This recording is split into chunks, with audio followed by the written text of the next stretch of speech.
പിറന്ന മണ്ണിനോട് കൂറില്ലാത്ത അനേകായിരം ആളുകൾ വസിക്കുന്ന ഒരു നാടുകൂടിയാണിത്. ഒരു പക്ഷേ മറ്റൊരു രാജ്യത്തും ആ രാജ്യത്തിനെതിരെ പ്രവർത്തിക്കുന്ന ശക്തികൾ ഇത്രയധികം ഉണ്ടാകില്ല. അത്രയ്ക്ക് ഈ രാജ്യത്തിന് വിരുദ്ധമായി പ്രവർത്തിക്കുന്ന ആളുകൾ നമ്മുടെ രാജ്യത്തുണ്ട്. നമുക്കറിയാം, കഴിഞ്ഞ ദിവസം ബിസ്മി എന്ന കടയിലെ കാക്കായെ പോലീസ് പൊക്കിയത് നമ്മൾ കണ്ടല്ലോ. ആ കാക്കയുടെ കടയില് ചില ദേശീയ പതാകകൾ വിറ്റു. അത് പാകിസ്ഥാൻ പതാകയായിരുന്നു. കുറച്ച് ബലൂണുകൾ വിറ്റു. അതിനകത്ത് എഴുതിയിരുന്നതും ഐ ലവ് പാകിസ്ഥാൻ എന്നായിരുന്നു. അതല്ല, പാകിസ്ഥാനോടുള്ള ഇഷ്ടവും പ്രേമവും ഒക്കെ പേറി ആ രാജ്യത്തോട് കൂറു പുലർത്തണമെങ്കിൽ ഇവിടെ നിൽക്കേണ്ട കാര്യമുണ്ടോ? ആരും നിർബന്ധിച്ചിട്ടില്ലല്ലോ ഇവിടെ നിൽക്കണമെന്ന്. ഇവറ്റകളെ അങ്ങോട്ട് കെട്ടി എഴുന്നള്ളിച്ചൂടെ? ഇവർക്ക് അങ്ങോട്ട് പോകാമല്ലോ. ഷാജു, തന്തയ്ക്കും തള്ളയ്ക്കും വിളിപ്പിക്കരുത്. ആദ്യം നീ എന്നെ ഒരു തെറി വിളിച്ചു, അത് ഞാൻ നിന്റെ തള്ളയെ വിളിച്ചു. ഇനി നിന്റെ തന്തയെയും കൂടി പറയിപ്പിച്ചിട്ടേ നിന്നെ ഓടിച്ചു വിട്ടാലേ നീ പോകുള്ളൂ എന്നുണ്ടെങ്കിൽ ശരി, ഞാൻ അതും ചെയ്യാം.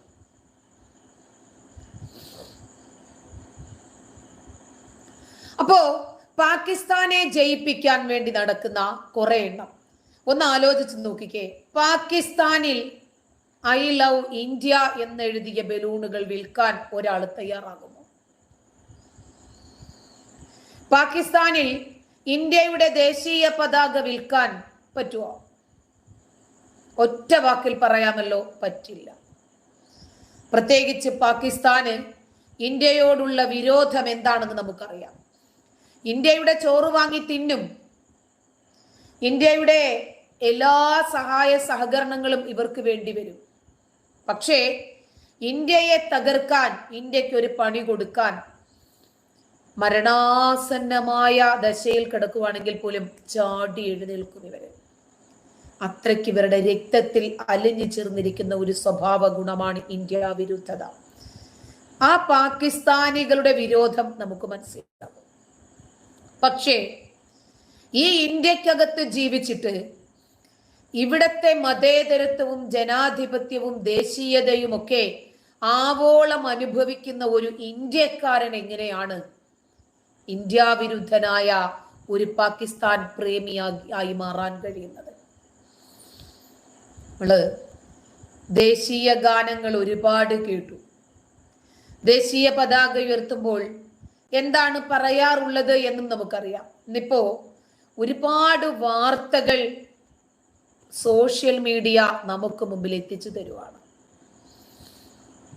ദേശീയ പതാകയിൽ ഐ ലവ് പാകിസ്ഥാൻ എന്നെഴുതാൻ ഒരാൾക്ക് ധൈര്യമുണ്ടാകുന്നെങ്കിൽ അവർക്ക് ഈ രാജ്യം നൽകിയ സ്വാതന്ത്ര്യമല്ലേ? ഈ രാജ്യം അവർക്ക് പകർന്നു കൊടുത്ത മതേതരത്വമല്ലേ അവരെ കൊണ്ട് പാകിസ്ഥാൻ പ്രേമിയാക്കി മാറ്റാൻ കഴിയുന്നത്? പാകിസ്ഥാന് ജയ് വിളിക്കാൻ, പാകിസ്ഥാനോട് ഐ ലവ് യു പറയാൻ. ഇപ്പോഴിതാ ദേശീയ പതാകയിൽ ഖുർആൻ വാക്യങ്ങൾ എഴുതിയിരിക്കുന്നു. അതിന്റെ അർത്ഥം എന്താ? ഇന്ന് ഈ ദേശീയ ഗാനം ഉയർത്തിപ്പിടിച്ചു, ഇന്ന് ദേശീയ പതാക ഉയർത്തിപ്പിടിച്ചു. അതിനകത്തുള്ളത് ഖുർആൻ വാക്യങ്ങളാണ്. നാളെ ഞങ്ങൾ ഖുർആൻ വാക്യങ്ങൾ ഉയർത്തിപ്പിടിക്കും, ഇന്ത്യയുടെ ദേശീയ പതാക ഉണ്ടാകില്ല. അല്ലാഹുവല്ലാതെ ആരാധനയ്ക്ക് അർഹനായി മറ്റാരുമില്ല. ഇസ്ലാം മതവിശ്വാസികളായ മുസ്ലിങ്ങളെ സംബന്ധിച്ചിടത്തോളം അവർക്ക് അവരുടെ ആപ്തവാക്യമാണത്, അവരുടെ അടിസ്ഥാന വിശ്വാസത്തിന്റെ ഭാഗമാണത്, അവരുടെ വിശ്വാസത്തിന്റെ സ്തംഭങ്ങളിൽ പ്രധാനപ്പെട്ട ഒന്നാണത്. ഏതൊരു മുസ്ലിമിന്റെയും അടിസ്ഥാന വിശ്വാസവും കർമ്മവും അത് തന്നെയാണ്, ആയിരിക്കുകയും വേണം. പക്ഷേ അത് എഴുതേണ്ടത് ദേശീയ പതാകയിലാണോ എന്നതാണ് ഇവിടുത്തെ ചോദ്യം. അതറിയാത്ത ആളുകൾ ചൊറിയുമ്പോഴറിയുമെന്ന് പറയാറില്ല. അറിയാത്ത പിള്ളയ്ക്ക് ചൊറിയുമ്പോഴറിയും. അതല്ലെങ്കിൽ അറിയിച്ചു കൊടുക്കാൻ നമ്മുടെ നാട്ടിൽ ചില സംവിധാനങ്ങളൊക്കെ ഉണ്ട്. ഇപ്പൊ മര്യാദയ്ക്ക് ജീവിച്ചാൽ നമ്മുടെ നാട്ടിൽ ജീവിക്കാമെന്നൊക്കെ പറഞ്ഞിട്ട് PFIക്കാര് മുദ്രാവാക്യങ്ങൾ ഉയർത്തി. എന്നിട്ട് എന്ത് സംഭവിച്ചു? മര്യാദയ്ക്ക് ജീവിക്കാത്തത് കൊണ്ട് ഡയപ്പറിൽ ഇരുന്നിട്ട് തീഹാർ ജയിലിൽ കിടന്ന് നിലവിളിയോടെ ഞങ്ങൾ മര്യാദ പഠിച്ചോളാം എന്ന് വിളിച്ചു പോവേണ്ടി വരുന്ന ഒരു സാഹചര്യം ഉണ്ടാകും. ദേശീയ പതാകയിൽ ഖുർആൻ വാക്യങ്ങളോ ആരാധനയ്ക്ക് അർഹനായി അല്ലാഹുവല്ലാതെ മറ്റാരുമില്ല എന്ന വാക്യവുമാണോ എഴുതേണ്ടത്? അത് എഴുതേണ്ടുന്ന സ്ഥലം ദേശീയ പതാകയല്ല എന്ന തിരിച്ചറിവ് ഒരാൾക്കില്ലെങ്കിൽ അഴിയെണ്ണുമ്പോൾ അവനങ്ങ് പഠിക്കും. ദേശീയ പതാകയിൽ ഖുർആൻ വാക്യങ്ങൾ എഴുതി ചേർത്ത ആളുകളെയൊക്കെ ക്രിമിനൽ നടപടികളുമായി മുന്നോട്ട് പോകാമെന്നാണ് അലഹബാദ് ഹൈക്കോടതിയുടെ നിയമം. ഈ വിഭാഗം ലോകത്തിന്റെ എവിടെയാണ് സമാധാനത്തോടെ ജീവിച്ചിട്ടുള്ളത്? ഇവരാർക്കാണ് സമാധാനം കൊടുത്തിട്ടുള്ളത്? പോട്ടെ, ഇവർക്ക് സമാധാനമുണ്ടോ? 63 വർഷക്കാലം ജീവിച്ച പ്രവാചകന് സമാധാനം കിട്ടിയിട്ടുണ്ടോ?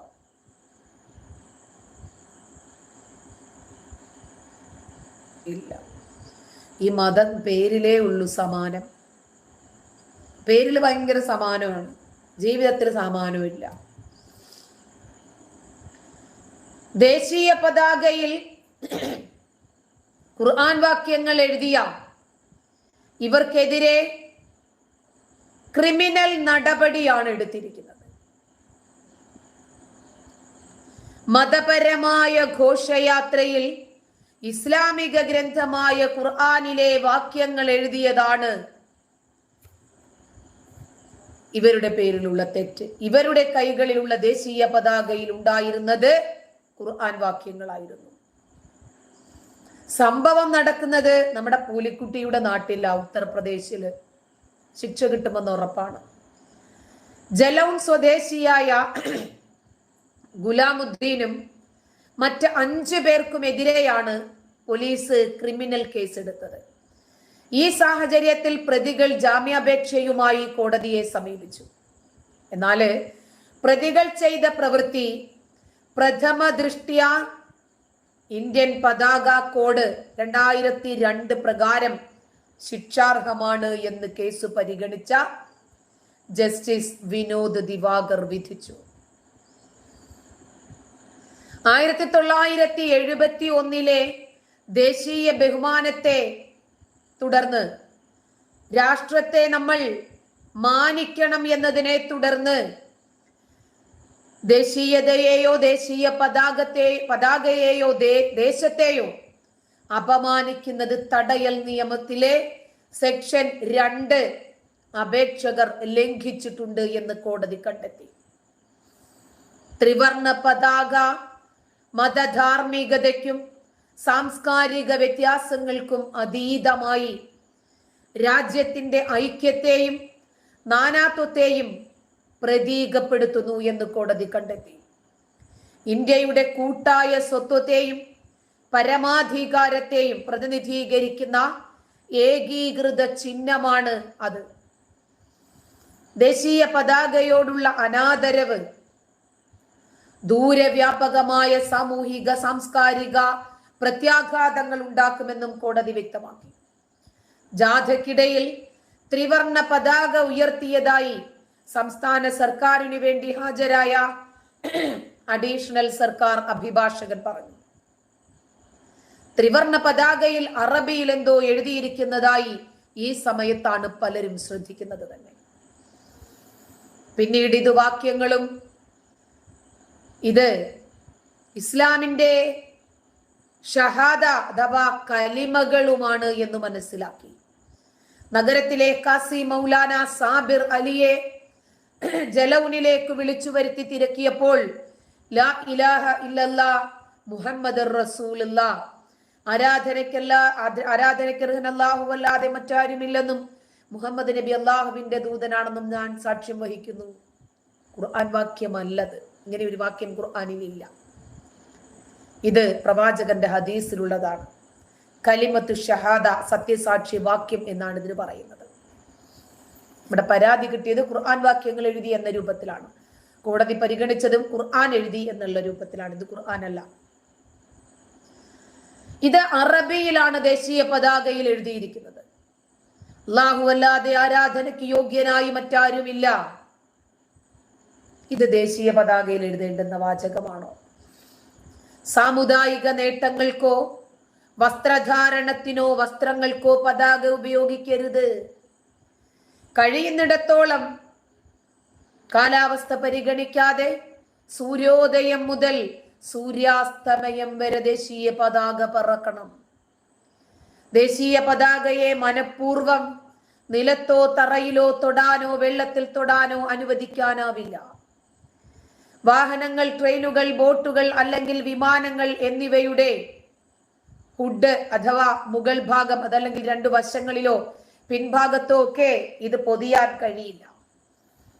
പതാകയേക്കാൾ ഉയരത്തിൽ മറ്റൊരു കൊടിയോ ബണ്ടിങ്ങോ സ്ഥാപിക്കാൻ പാടില്ല. കൂടാതെ പുഷ്പങ്ങളോ മാലകളോ ചിഹ്നങ്ങളോ ഉൾപ്പെടെയുള്ള ഒരു വസ്തുവും സ്ഥാപിക്കാൻ പാടില്ല. പതാകയ്ക്ക് മുകളിലോ ഒന്നും പറ്റില്ല. ത്രിവർണ പതാക ഒരു ഫെസ്റ്റൂൺ, റോസ്റ്റ് അല്ലെങ്കിൽ ബണ്ടിങ് ആയി ഉപയോഗിക്കരുത്. ഇതൊക്കെ നമ്മുടെ ദേശീയ പതാകയെ മാനിക്കുന്നവരുടെ ലക്ഷണങ്ങളാണ്. ഇനി നശിക്കാനൊന്നുമല്ല. നമ്മുടെ ഇന്ത്യ മഹാരാജ്യത്തെ മതവൽക്കരിക്കാൻ ശ്രമിക്കുന്ന ഈ മതയോളികൾ എല്ലാ കാലഘട്ടത്തിലും ലോകത്തിന്റെ എല്ലാ ഭാഗങ്ങളിലും ഇവർ മതം കൊണ്ടുവരുന്നു. ഈ മതമാകട്ടെ വല്ലാത്ത ഒരു സാധനവുമാണ്. ലോകത്തൊരിടത്തും സമാധാനം ലഭിച്ചിട്ടില്ലാത്ത ഒരു മതം. ഈ മതത്തിന്റെ അനുയായികൾ ഉണ്ടാക്കി തീർക്കുന്ന കാര്യങ്ങളോ ചെറുതുമല്ല. ഇപ്പൊ വയനാട്ടില് നമ്മളൊക്കെ ആ ദുരന്തത്തില് ഇരിക്കുന്ന സമയത്താണ് ഹമാസ് നേതാവായ ഇസ്മായിൽ ഹനിയയുടെ തല ഇസ്രായേൽ എടുത്തതിനെ തുടർന്ന് ഒരു പ്രതിഷേധ യാത്ര ജമാഅത്തെ ഇസ്ലാമിയുടെ അണ്ടറില്. ഇവരുടെ കൂറ് എവിടെയാ?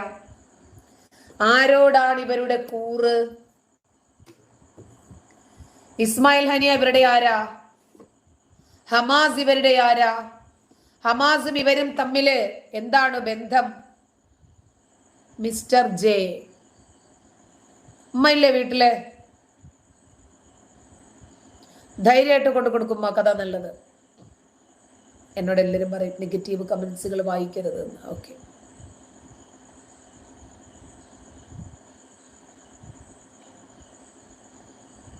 വായിക്കുമ്പോഴാണ് ഇവനൊക്കെ വല്ലാത്ത ആളായി മാറുന്നത്.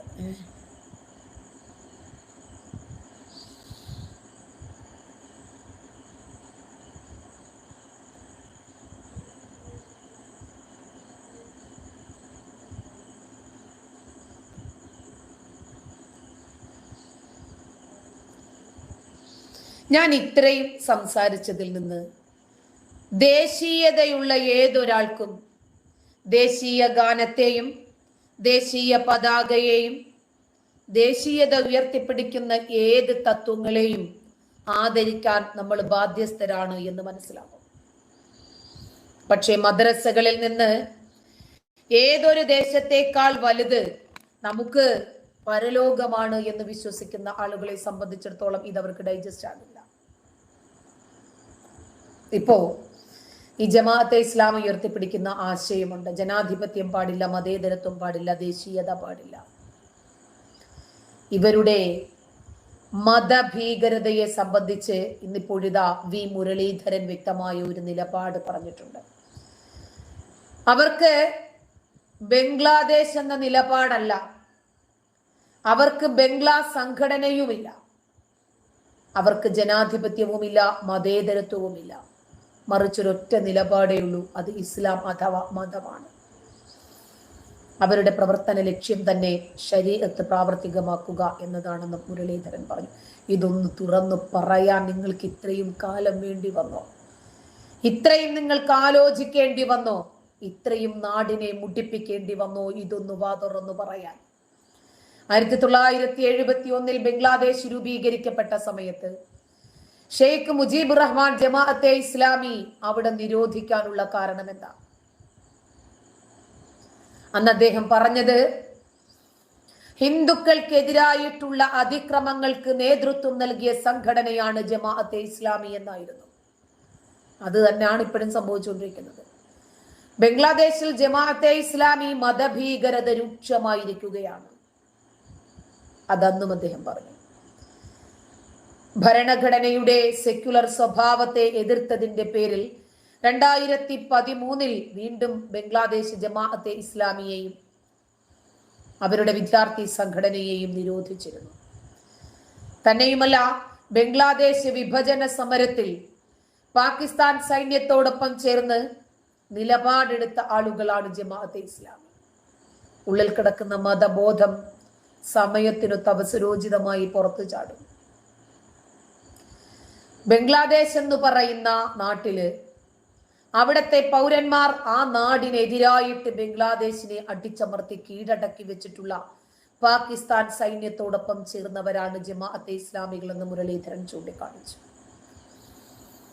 ജമാഅത്തെ ഇസ്ലാമി താലിബാന് സമാനമാണ്.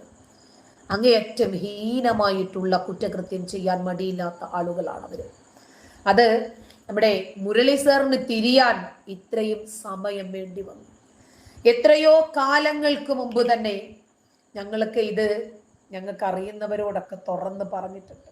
കാരണം ഇവരുടെ ലക്ഷ്യം എന്താണ്, ഈ രാജ്യത്ത് ഇവർ പ്രധാനമായും മുന്നോട്ട് വെക്കുന്ന ആശയം എന്താണ്, ലക്ഷ്യം എന്താണ്, അറിയുന്ന ആളുകൾക്ക് കൃത്യമായിട്ട് അറിയാം. എല്ലാവർക്കും അത് അറിയില്ലെങ്കിൽ പോലും എന്താണ് ജമാഅത്തെ ഇസ്ലാമിയുടെ ആശയം, ജമാഅത്തെ ഇസ്ലാമി പോലെ ഒരുപാട് മത തീവ്രവാദ സംഘടനകൾ ലക്ഷ്യം വെക്കുന്നത് എന്താണ്? നിങ്ങൾക്ക് സംശയമുണ്ടെങ്കിൽ ഞാൻ നിങ്ങൾക്കൊരു ഹലാൽ ദേശീയ ഗാനം കേൾപ്പിച്ചു തരാം. നമ്മൾ കേട്ടിട്ടുള്ളത് ജനഗണമന, ചെറിയ പ്രായം മുതൽ ഏതാണ്ട് നഴ്സറി തലം മുതൽ നമ്മൾ കേട്ടിട്ടുള്ള ഇസ്ലാമിക ഗാനം, ദേശീയ ഗാനം അതാണ്. പക്ഷെ ഇപ്പോഴിതാ ഇസ്ലാമികപരമായി നമ്മുടെ ദേശീയ ഗാനത്തെ മാറ്റി എഴുതിയിരിക്കുന്നു കുറച്ച് കുബുദ്ധികൾ. ഇവരെയൊക്കെ തിരിച്ചറിയണ്ടേ? ഇവരെയൊക്കെ തിരിച്ചറിയണ്ടേ?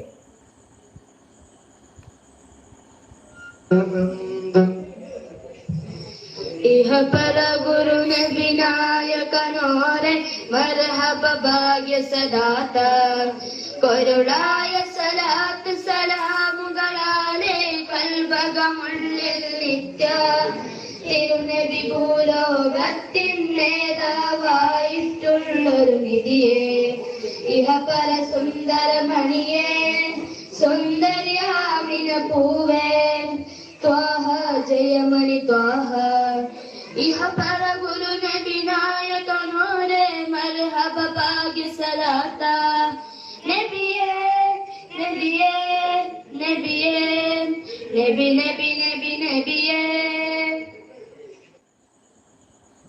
നിങ്ങൾ വിശ്വസിക്കുമോ പറഞ്ഞാല്? ഇസ്ലാമിക ഗാനമുണ്ടാക്കി, ഇസ്ലാമിക ഭരണഘടനയുണ്ടാക്കി, ഇസ്ലാമിക രാജ്യത്ത് ആര് ഭരിക്കണം, പ്രധാനമന്ത്രിയെ വേണോ, രാജാവിനെ വേണോ, ഗവർണറെ വേണോ, വകുപ്പ് തല മന്ത്രിമാരെ വേണോ, എല്ലാ രൂപത്തിലും ആളുകളെ വരെ ഇവര് ക്രിയേറ്റ് ചെയ്ത് വെച്ചിട്ടുണ്ടായിരുന്നു. പക്ഷേ നരേന്ദ്രമോദി രാജ്യം ഭരിക്കുന്നത് കൊണ്ടാണ് അവരൊക്കെ ഇന്ന് തീഹാർ ജയിലിൽ കിടക്കുന്നത്. ഈ രാജ്യം തന്റെ കരങ്ങളിൽ ഭദ്രമാണെന്ന് അറിയിച്ചിട്ടാണ് ഈ രാജ്യത്തിനെതിരെ പ്രവർത്തിക്കുന്ന രാജ്യവിരുദ്ധരാകുന്ന പോപ്പുലർ ഫ്രണ്ടിനെയും SDPIയെയും തീഹാർ ജയിലിൽ അടയ്ക്കാൻ നരേന്ദ്രമോദിക്ക് കഴിഞ്ഞു.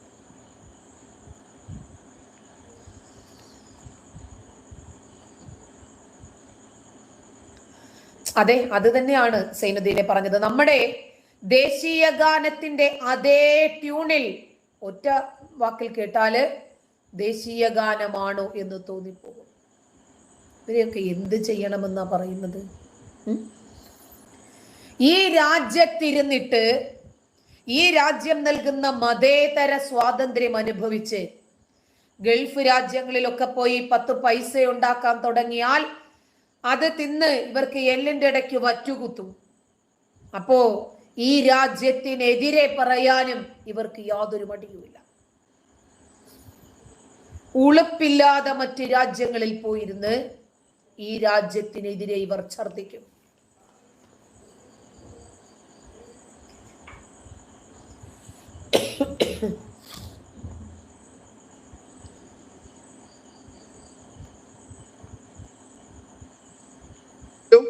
ഒരു പ്രധാനമന്ത്രിയും പാകിസ്ഥാനിൽ പോലും നമ്മളെ വയനാടിനെ ജനങ്ങൾ സേവിക്കുന്നുണ്ട്. പക്ഷെ നമ്മളെ സെൻട്രൽ ഗവൺമെന്റ് ഒരു ചൂക്കിനും ചുണ്ണാമ്പിനും പറ്റാത്ത 2 മന്ത്രിമാരും ഒരു പ്രധാനമന്ത്രിയും തിരിഞ്ഞു നോക്കിയിട്ടില്ല. ഒരൊറ്റക്കെട്ടായിട്ട് ഈ വയനാടിനെ നമ്മൾ പഴയ പോലെ തന്നെ പോയോല് നമ്മൾ ഒന്നും ചെയ്യാൻ കഴിയില്ല. പക്ഷെ ബാക്കിയുള്ള നമ്മൾ ചെയ്യൂട്ടോ. വയനാട് ദുരന്തത്തിൽ ഇന്ത്യയെ അപമാനിച്ചും പാകിസ്ഥാനെ പുകഴ്ത്തിയും ഗൾഫിൽ പ്രചാരണം. 2 കേന്ദ്രമന്ത്രിമാരും പ്രധാനമന്ത്രിയും ഉണ്ട്. അവർ ഒന്ന് തിരിഞ്ഞു നോക്കിയിട്ടില്ല. നമുക്ക് പാകിസ്ഥാൻ മരുമകനുണ്ട്. പാകിസ്ഥാന്റെ സഹായം വിവരിക്കുകയാണ് വീഡിയോയിൽ. വയനാട്ടിൽ ഞങ്ങൾക്ക് നോക്കാൻ അറിയാം. വീട് വെക്കും, അല്ലെങ്കിൽ ഒരു വീട് ദത്തെടുക്കും. ഒന്നിനും കൊള്ളാത്ത നമ്മുടെ ആൾക്കാർ, അതായത് ഇന്ത്യക്കാരും കേന്ദ്ര സർക്കാരും. വയനാടിനെ ഇവർ നോക്കിയില്ലെങ്കിലും നമ്മുടെ ആൾക്കാരുണ്ട്.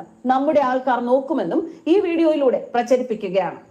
വയനാട്ടില് പാകിസ്ഥാനി മരുമോന്റെ ഒരു കൈത്താങ് എന്ന് പറഞ്ഞ എല്ലാ ചാനലിലും ഉണ്ട്. ആ മരുമോനെ എനിക്ക് മാസയുടെ 15ാമത്തെ ബ്രാഞ്ചിന്റെ ഉദ്ഘാടനത്തിന് ഇവിടെ കണ്ടുകിട്ടി. പാകിസ്ഥാനിൽ പോലും നമ്മളെ വയനാടിനെ ജനങ്ങൾ സേവിക്കുന്നുണ്ട്. പക്ഷെ നമ്മളെ സെൻട്രൽ ഗവൺമെന്റ് ഒരു ചൂക്കിനും ചുണ്ണാമ്പിനും പറ്റാത്ത 2 മന്ത്രിമാരും ഒരു പ്രധാനമന്ത്രിയും തിരിഞ്ഞു നോക്കിയിട്ടില്ല. അപ്പൊ അതുപോലെ തന്നെ ഈ മാസയുടെ ഗ്രൂപ്പ് ഒരു കുടുംബത്തിനെ മുഴുവൻ ഒരു ദത്തെടുക്കാൻ പോവാ. ഒരു വീടാണ് ഒരു വീട് ഉദ്ദേശിക്കുന്നുണ്ട്. അല്ലെങ്കിൽ അതിനുള്ള ആ കുടുംബത്തിനെ ഏതായാലും പഠിച്ച ഹൈറാക്കട്ടെ. നമ്മള് അത്രത്തോളം നമ്മൾ ഗൾഫ് മലയാളികൾ പൊതുവെ എല്ലാവരും ശ്രദ്ധിക്കുന്ന ഒരു സ്ഥലമാണ് ഇപ്പൊ വയനാട്.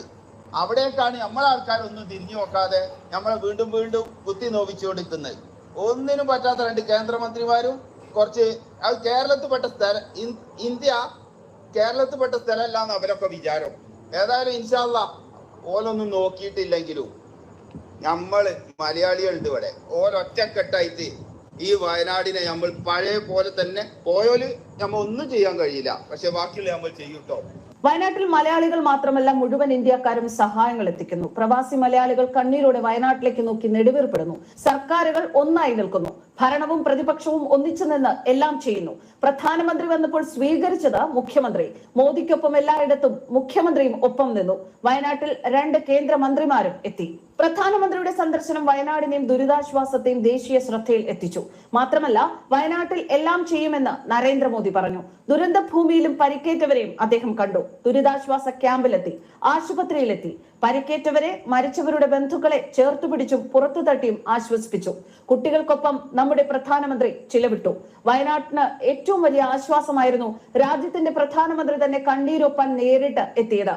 ഇതിൽ വലിയ ഒരാൾ ഇന്ത്യ രാജ്യത്തു നിന്നും വയനാട്ടിൽ എത്താനില്ല. ഇങ്ങനെയൊക്കെ ഇരിക്കെയാണ് ഇന്ത്യ രാജ്യത്തെയും സുരേഷ് ഗോപിയെയും മന്ത്രി ജോർജ് കുര്യനെയും എല്ലാം വർഗീയമായി ചിത്രീകരിച്ച് ഗൾഫിൽ നടക്കുന്ന പ്രചാരണം.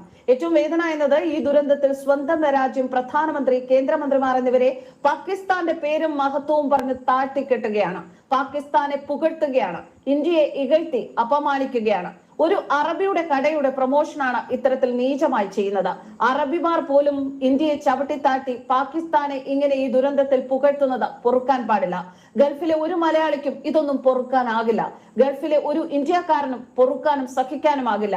ഇത് എങ്ങനെയാണ് ഇന്ത്യ വിട്ടാൽ ഇത്തരക്കാർക്ക് പാകിസ്ഥാൻ ഹൃദയത്തിൽ കയറുന്നത്? നോക്കുക, ഒരു ഉളുപ്പുമില്ലാതെ പാകിസ്ഥാനെ വയനാട്ടിലേക്ക് ക്ഷണിക്കുന്നു. വയനാട് പാകിസ്ഥാൻ നോക്കുമെന്നും ഇന്ത്യ ഇനി ഒന്നും ചെയ്തില്ലെങ്കിലും കുഴപ്പമില്ല എന്നും പറയുന്നു. ഇത് പറയുമ്പോൾ ചുറ്റും നിൽക്കുന്നവർ കൈയടിക്കുന്നു. സുപ്രധാനമായ മറ്റൊരു കാര്യം, ഇതിൽ കേരള സർക്കാരിനോ കേരള മന്ത്രിമാരെയോ വിമർശിക്കുന്നില്ല. വിമർശിക്കുന്നത് ഇന്ത്യയെയും കേന്ദ്ര സർക്കാരിനെയുമാണ്. അതിനാൽ തന്നെ വിമർശനത്തിന്റെ ലക്ഷ്യവും ഉദ്ദേശവും വിഭജനത്തിന്റെ അജണ്ടയും പാകിസ്ഥാൻ ചേരിയിൽ നിന്ന് നടത്തുന്ന പ്രചാരണവും ഏറെ വ്യക്തം. വളരെ കൃത്യമല്ലേ? ഇതുപോലെയുള്ള കീടങ്ങൾ മറ്റ് രാജ്യങ്ങളിൽ ചെന്നിരുന്ന് ഈ രാജ്യത്തിനെതിരെ കുരയ്ക്കുന്നത് എന്തുകൊണ്ടാണ് എന്ന് നമുക്ക് ചില സന്ദർഭങ്ങളിലെങ്കിലും ബോധ്യമാകാറുണ്ട്. നമ്മളത് മറ്റുള്ളവർക്ക് ബോധ്യപ്പെടുത്തി കൊടുക്കാനും ബാധ്യസ്ഥരാണ്. മറ്റൊരു ദേശീയ പതാക ഉയർത്തൽ ചടങ്ങാണ് എന്താ പറയുന്നതെന്ന് കേൾക്കുക. പുതിയ ദേശീയഗാനം.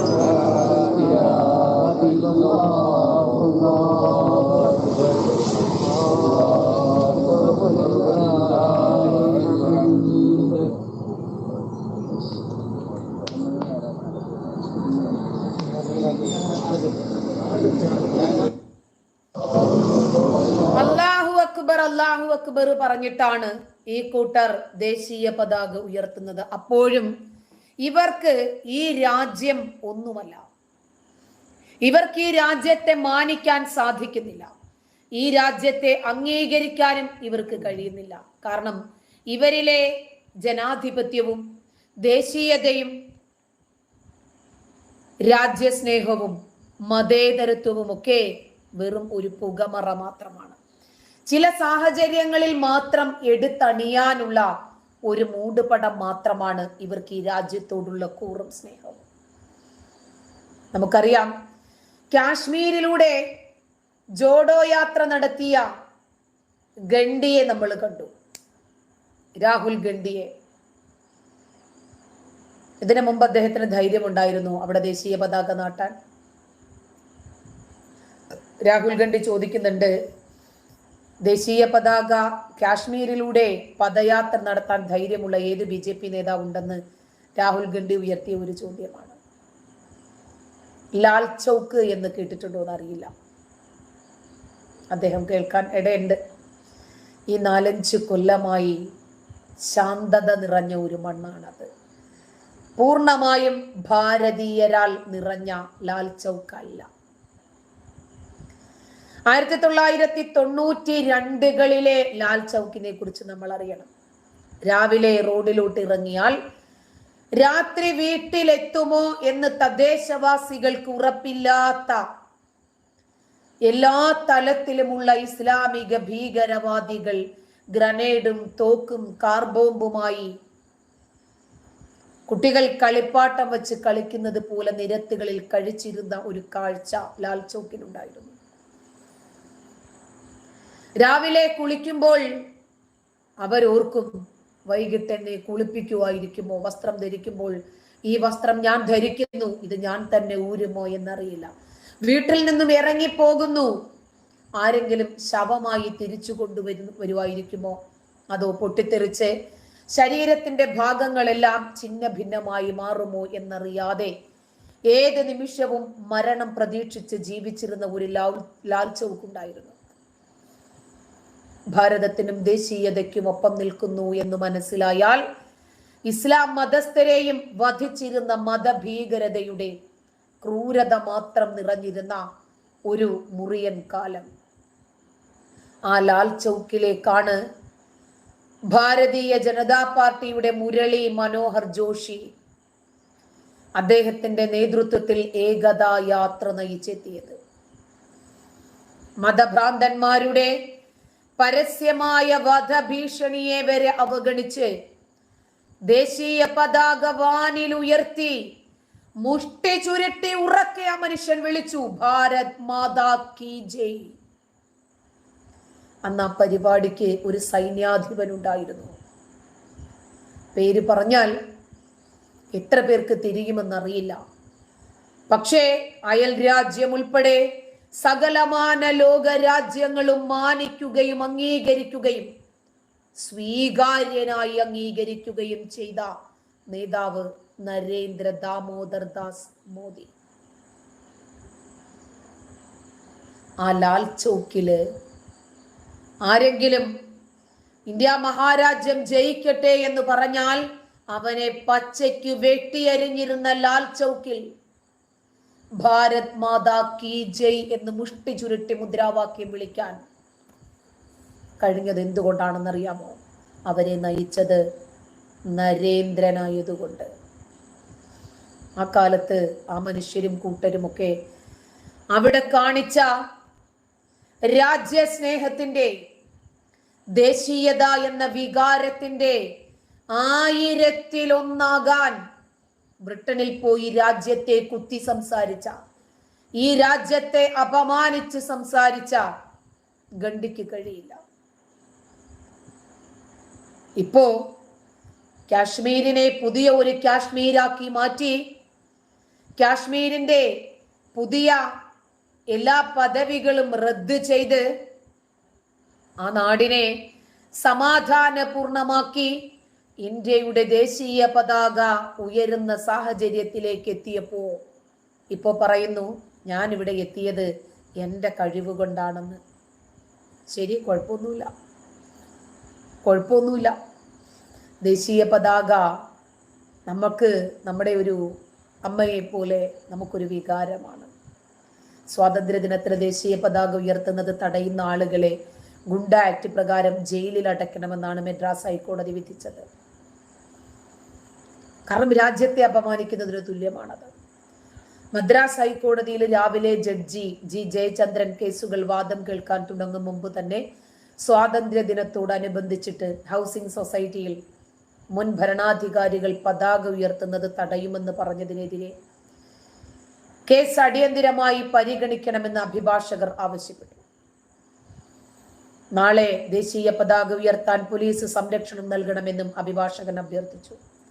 അതിനെ തുടർന്നാണ് സ്വാതന്ത്ര്യ ദിനത്തിൽ ദേശീയ പതാക ഉയർത്തുന്നത് തടയുന്നവരെ ഗുണ്ടാ നിയമപ്രകാരം ജയിലിൽ അടയ്ക്കണമെന്ന് കോടതി നിർദ്ദേശിച്ചത്.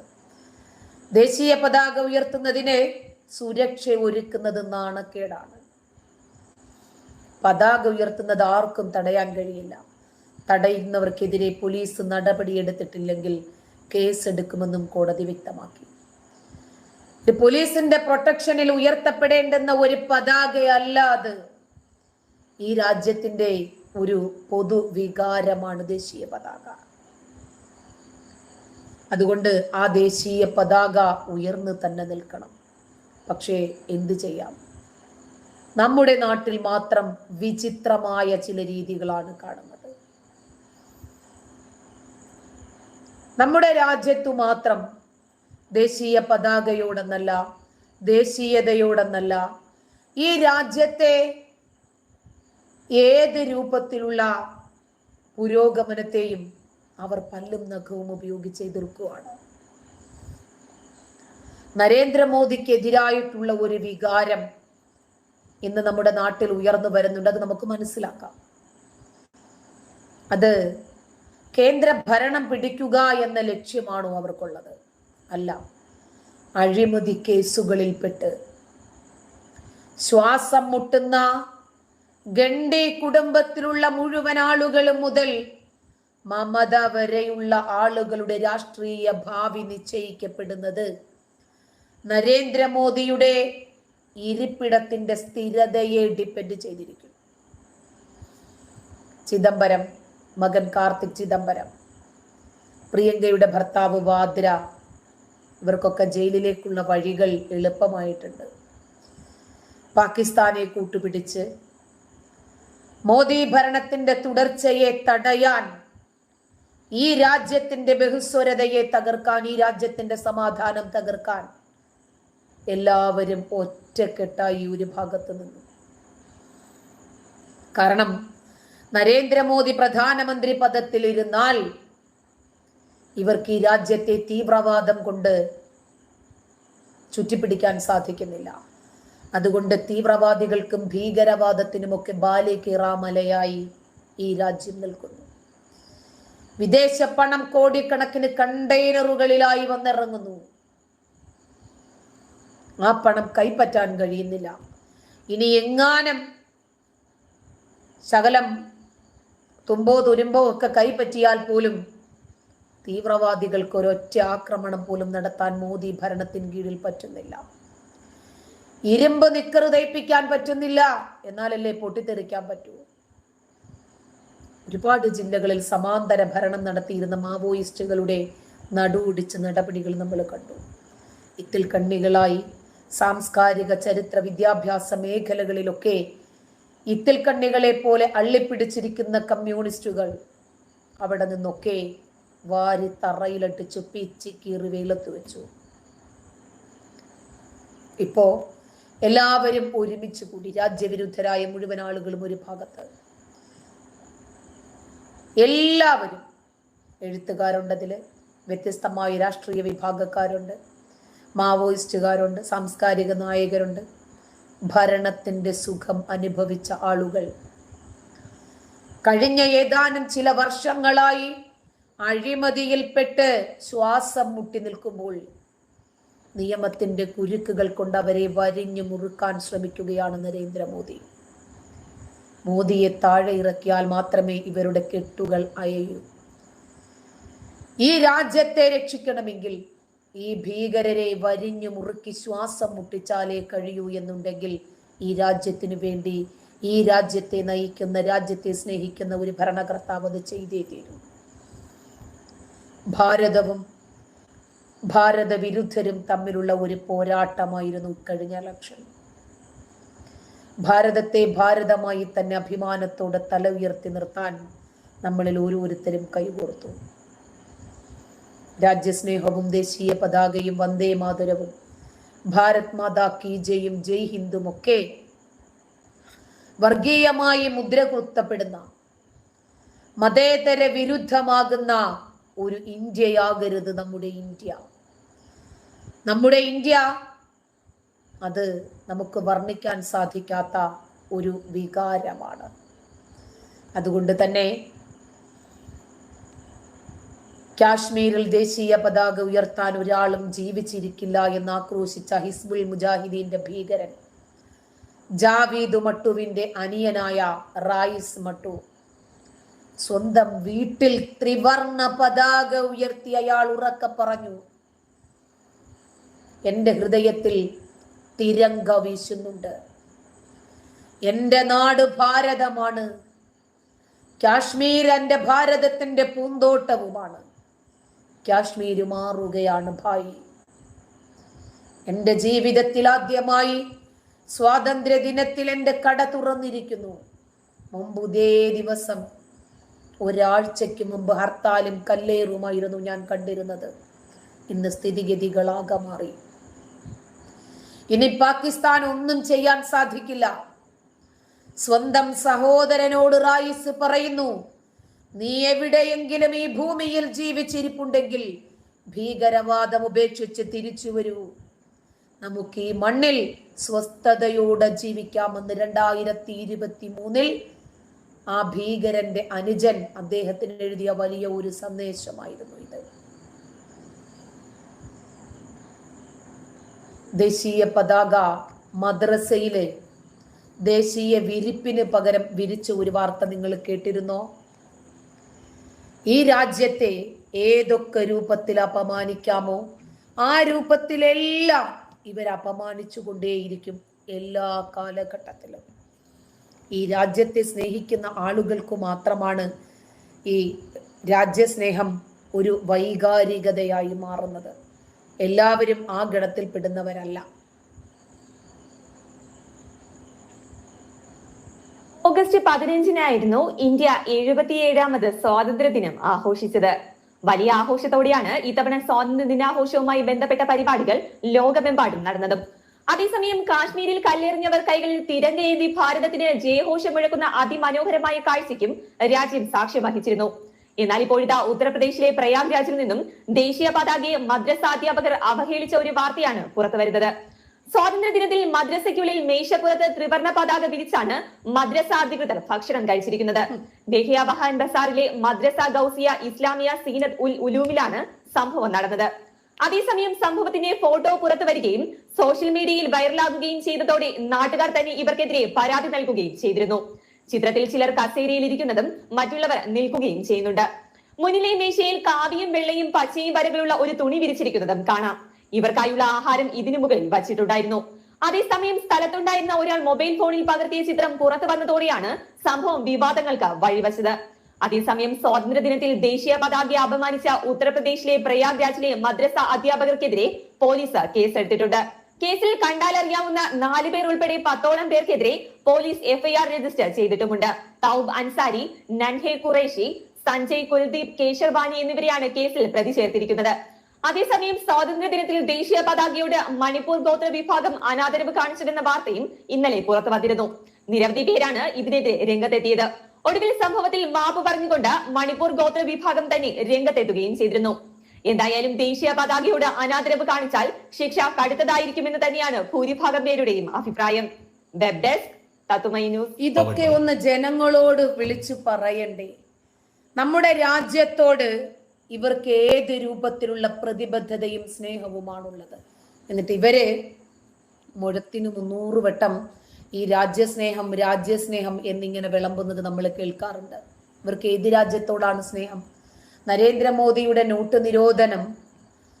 നോട്ട് നിരോധിച്ചത് കൊണ്ട് നമ്മുടെ രാജ്യം തകർന്നു എന്ന് പറഞ്ഞു. ഏത് രാജ്യമാണ് തകർന്നത്? ഏത് രാജ്യമാണ് തകർന്നത്? ഒടുവിൽ വർഷങ്ങൾക്കിപ്പുറം നമ്മൾ തിരിച്ചറിഞ്ഞു, അതേ രാജ്യം തകർന്നു. പക്ഷേ അത് പാകിസ്ഥാൻ എന്ന രാജ്യമായിരുന്നു തകർന്നത്, സ്വതന്ത്ര ഭാരതമായിരുന്നില്ല തകർന്നത്. ഈ രാജ്യത്തെ തകർക്കുന്നതിന് വേണ്ടി അവര് ശ്രമിച്ച എല്ലാ ശ്രമങ്ങളെയും നിരുപാധികം വെട്ടി മുറിച്ചു മാറ്റുകയായിരുന്നു ഈ രാജ്യം ചെയ്തത്. ഇപ്പോ നമ്മള് കഴിഞ്ഞ ദിവസം പറഞ്ഞതുപോലെ ഓസ്ട്രേലിയൻ പ്രധാനമന്ത്രി ജൂലിയ ഗില്ലാർഡ്, അവരെ ലോകം അംഗീകരിക്കുന്നത് എന്തുകൊണ്ടാണ്? എല്ലാ നേതാക്കളും അവരെ പോലെ ആയിരിക്കണം എന്ന് ലോകം പറയുന്നു. ഇസ്ലാമിക ശരീഅത്ത് നിയമമാണോ നിങ്ങൾക്ക് വേണ്ടത്? ഇന്ന് തിങ്കളാഴ്ചയാണ്, നാളെ ചൊവ്വ, ഒരു ദിവസം കൊണ്ട് എല്ലാം പറക്കി കെട്ടാൻ. ബുധനാഴ്ച നിങ്ങളെ ഇവിടെ കണ്ടുപോകരുത് ഈ രാജ്യത്ത്. തിങ്കളാഴ്ചത്തെ പ്രസംഗമാണ്. ചൊവ്വാഴ്ച കൊണ്ട് എല്ലാം വാരി കെട്ടിപ്പൂട്ടി സ്ഥലം വിട്ടോണം ഈ രാജ്യത്ത് നിന്ന്.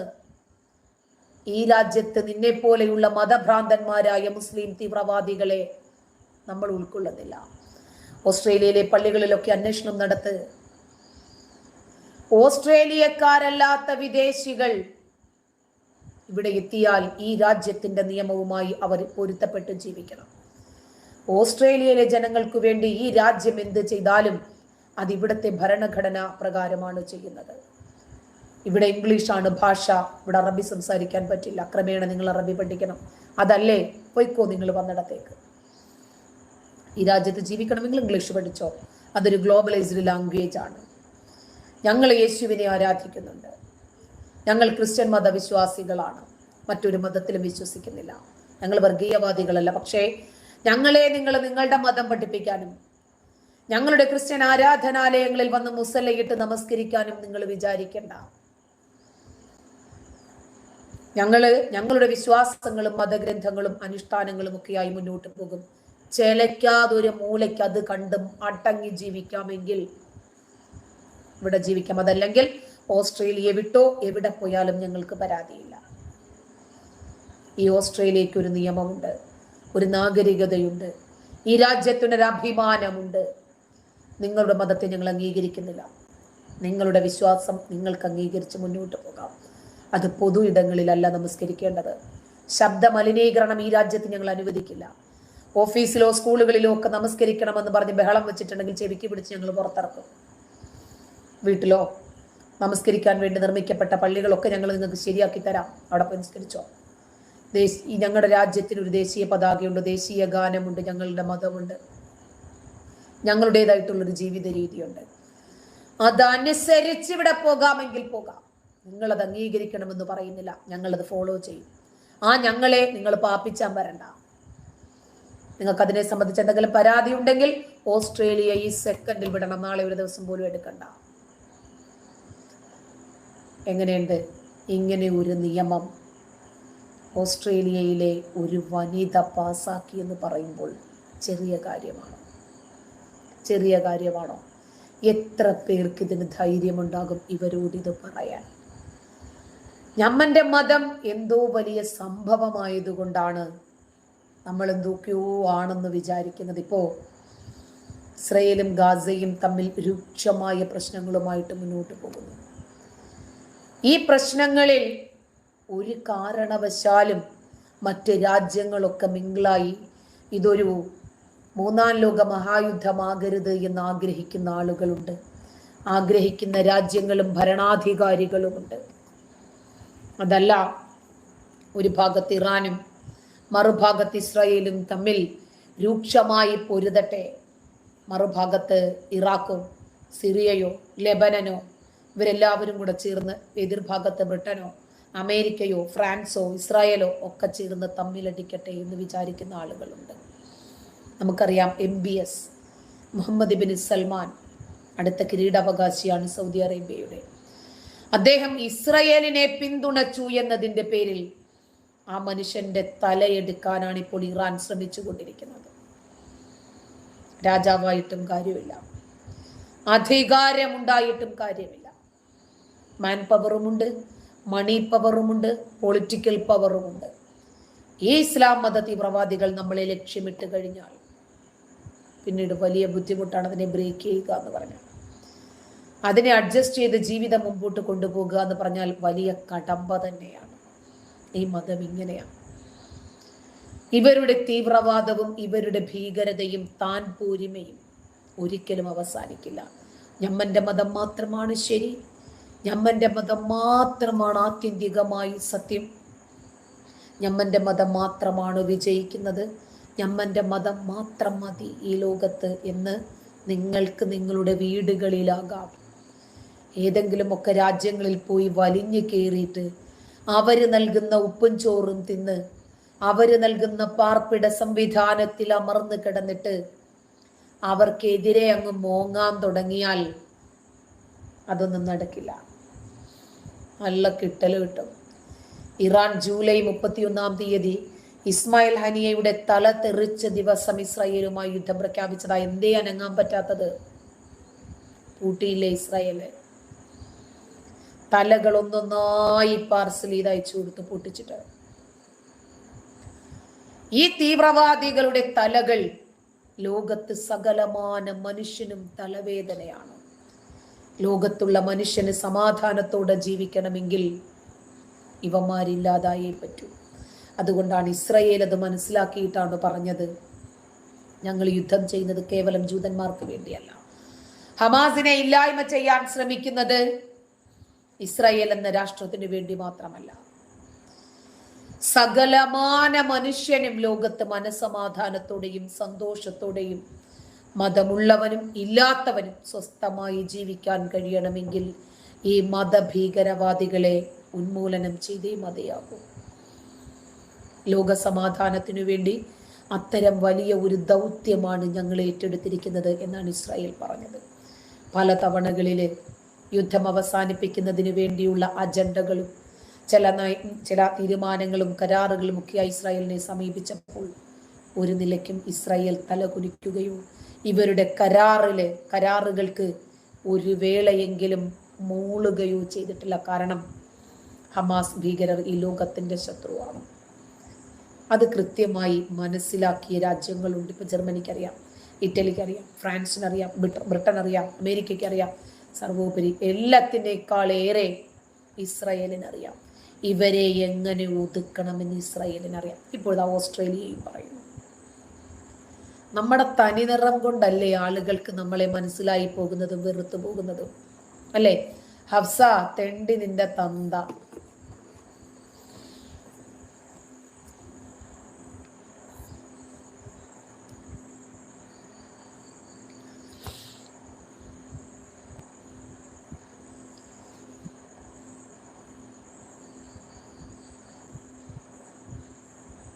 വിളിക്കേ, ചീത്ത വിളിക്കേ.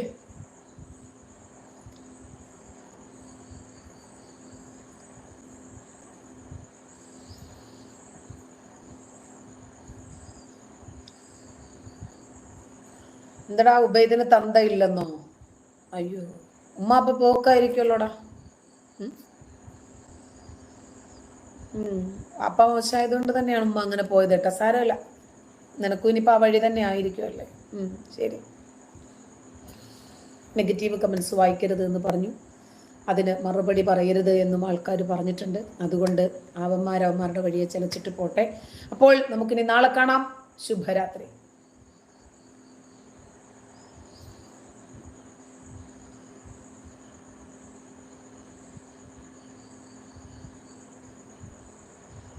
നന്ദി.